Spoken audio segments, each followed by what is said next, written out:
السلام عليكم ورحمة الله وبركاته. الدرس رقم 28 وهو الجزء الثالث من شرح الدوال النصية. هناخد فيه النهاردة دلتي ريبليس ودالة سبستيتيوت.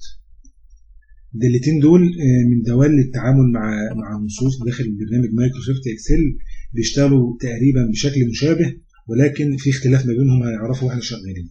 أول حاجة إن دالة ريبليس دي بتستبدل كاركتر أو مجموعة من الكاركترز، يعني تستبدل حرف أو مجموعة من الحروف الموجودة في موقع معين ومحدد في جملة ما. على العكس منها دالة سبستيتيوت بتستبدل برضه نص أو مجموعة من الحروف داخل نص آخر بغض النظر عن مكان النص دوت موجود فيه. خلينا نجرب الأمثلة دي ونشوف عشان نعرف الفرق بين دالة ريبليس ودالة سبستيتيوت. هو هنا في المثال ده بيقول لك replace الفايفز كاركتر with x، يعني بيقول لك بدل الحرف رقم 5 أو الكاركتر رقم 5 ب x كابيتال. عد معايا كده 1 2 3 4 5، يعني قصده الشرطة اللي في النص دي شيلها حط مكانها 5. خلينا نجرب كده. هنكتب يساوي، هنقول يساوي replace اهي. بيقول لك ان دالة ريبليس بتاخد 4 ارجيومنتس. اول حاجه الاولد تكست، النص القديم موجود معانا هنا في الخليه A2. بعد كده تعمل كوما، بيقول لك ستارت نمبر، يعني هتبدا من حرف رقم كام. هو طبعا هنا بيقول لك استبدل الحرف رقم 5، يبقى خلاص هنقول 5 كوما. الارجيومنت الثالث بيقول لك نمبر اوف كاركتر، انت عاوز تستبدل كام حرف بدايه من الحرف الخامس. فطبعا في حالتنا هنا واحد بس اللي احنا عايزين نستبدل الشرط فقط. بعد كده هتعمل كوما، يقول لك النص الجديد اللي انت عاوزه ايه. طبعا طالما نص داخل معادله هيتكتب بين دبل كوتيشن وهو حرف الاكس كابيتال. بعد كده تقفل القوس وتضغط انتر. لاحظ معايا ايه اللي حصل، راح على الشرطه دي وشالها وحط مكانها اكس كابيتال. وخلينا نعمل تعميم للصيغه ونشوف ايه اللي حصل معانا هنا. زي ما انت شفت كده شال الايه، يعني شال الشرطه وحط مكانها اكس.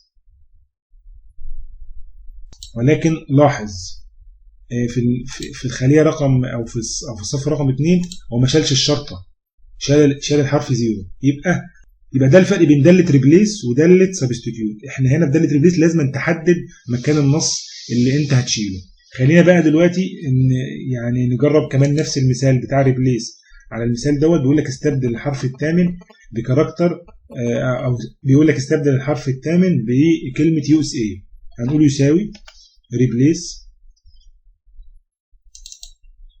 الاولد نمبر موجود اهو كوما الستارت نمبر 8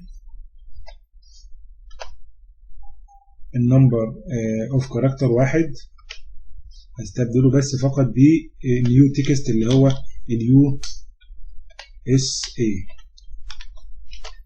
واضغط انتر. لاحظ هنا راح قبل ال 87 دي اللي هي رقم 8 وحط لي يو اس اي اهي. كذلك لما اعمل تعميم للصيغه يو اس اي قبل اخر رقمين اللي هو بعد الحرف الثاني. نيجي بقى لداله سبستيتيوت، هنقول يساوي سبستيتيوت اهي.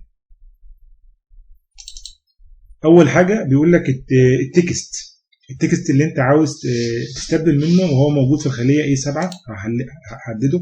بعد كده بعمل كوما، بيقول لك الاولد تكست، النص القديم اللي موجود داخل A7 اللي انت عايز تستبدله.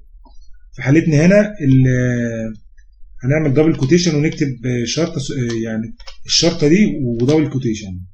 بعد كده اعمل كوما. النيو تكست انت عايز تستبدل الشرطه دي بايه.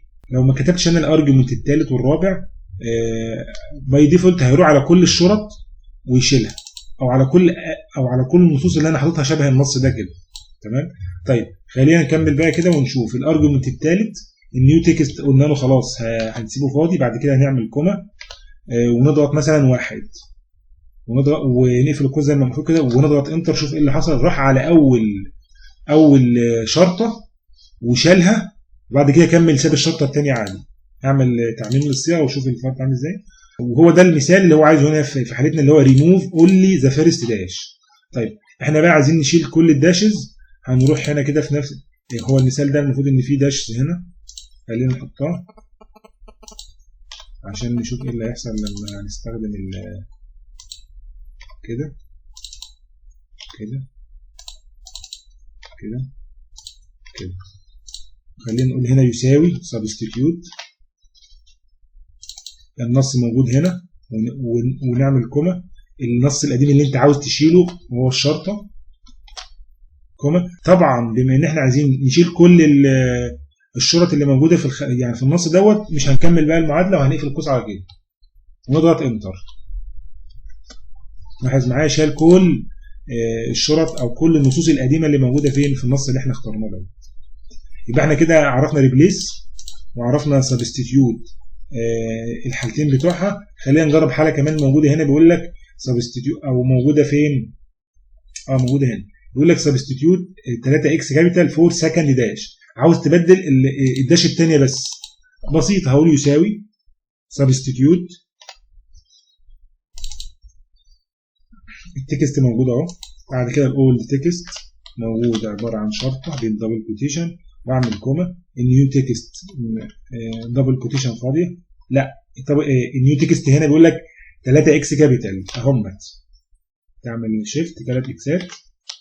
بعد كده الكوما الجميله بتاعتك. بعد كده بيقول لك انت الانستنس نمبر، في حالتنا هنا بيقول لك ريبليس او سبستيتيوت السكند داش، يبقى نكتب 2 ونقفل القوس ونضغط انتر. لاحظ معايا ساب الداش الاولانيه زي ما هي وراح بقى على الداش الثانيه وغيرها. لما تعمل لي الصيغه كده نفس القصه. هنا بيقول لك سبستيتيوت ريبليس اول داشز ويز اندرسكور. بسيط، اقول يساوي الاولد تكست اهو. عفوا الاول سبستيتيوت طبعا، سبستيتيوت. بعد كده الاولد تكست الموجود معايا اهو. هعمل كوما واقول الاولد تكست هو عاوز يريبليس الاولد داشز. الاولد تكست هو عباره عن الداش، عاوز يريبليسها بايه؟ باندرسكور. هم عامل كوما. النيو تكست عباره عن اندرسكور اهو. تمام. انستنس نمبر، ما احنا عايزين كل يبقى هنقفل القوس على كده، نضغط انتر كده. بص راح على كل الداش وخليها اندرسكور زي ما انت شايف كده. ايه، بطريقه سهله وبسيطه وسلسه خالص. ده كده كان درس النهارده، دلتي ريبليس وسبستيتيوت من ضمن الدوال المستخدمه في التعامل مع النصوص داخل برنامج مايكروسوفت اكسل. وده الجزء الثالث من الدوال النصيه. كده بقى لنا جزء واحد بس فقط، وهو الجزء الرابع من الدوال النصيه. محتاج منك تجرب بايدك، ولو عندك سؤال او استفسار سيبه لي في التعليقات. ولو مش عامل اشتراك في قناه اليوتيوب روح اشترك. والسلام عليكم ورحمه الله وبركاته.